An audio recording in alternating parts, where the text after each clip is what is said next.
सारखो सानफ्रोमबो स्कुलाव अफिसाव थानायाव सारानो मिथिबाय मालाबाबो आदा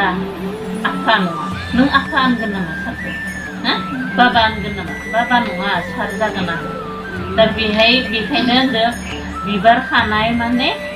नोंनि गियान आरजिनाय खोथाखौ बुंदों साना जुदि सोरां जायोब्ला बिबार बारियाव जुदि बिबारा बारोब्ला सोर बिबार खायो होनदों आगै दैसारि लाइसारि मोनसारिफोरा बिबार खानो फैयो होनदों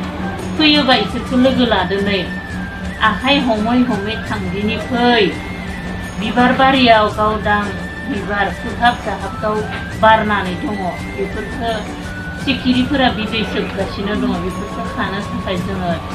ज' थांनि फै होननानै दैसारि लाइसारि मोनसारिफोरखौ लोगो लादों मिथिबाय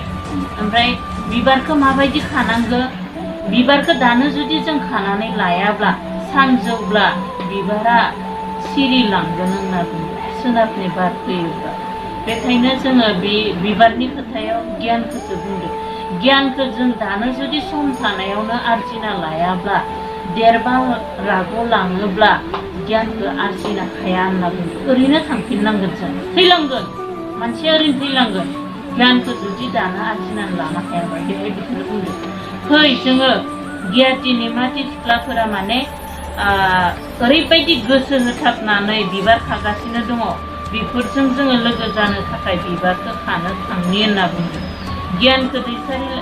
गियाथि निमाथि गयथि सिख्लामोना लादोंब्ला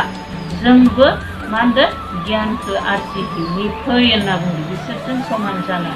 हागोन होननानै बुंदों मिथिबाय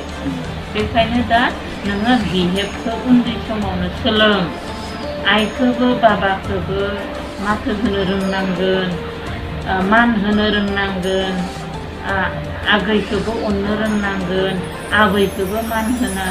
माथो होनो रोंनांगोन नोंनि बाथौ गुरु नोंहा मा गुरुखौ धोरोमखौ फालियो बै धोरोमखौबो नोङो मोजाङैनो आलारि बाथि फोजोंनाय समायाव नों खुलुमनो रोंनांगोन नों बोर बिनांगोन हे इसोर आफा बोराइ बाथौ आङो फरायबाबो गोसोआव थाया मानो एसेबां आङो बिदि जाखो आंखौ फरायबानो गोसोआव थानाय सक्ति हर ओमफ्राय आंखौ दानो गियान आरजिनो हानाय सक्ति हर आं सासे गिदिर मानसि जानो लुबैयो होननानै बाथौ फरायनायावबो सम सम बोर बिनांगौ बिदि बेबायदि बिनांगौ दा एसे बिनो हायोबाथाय सासे मोजां मानसि जालांनो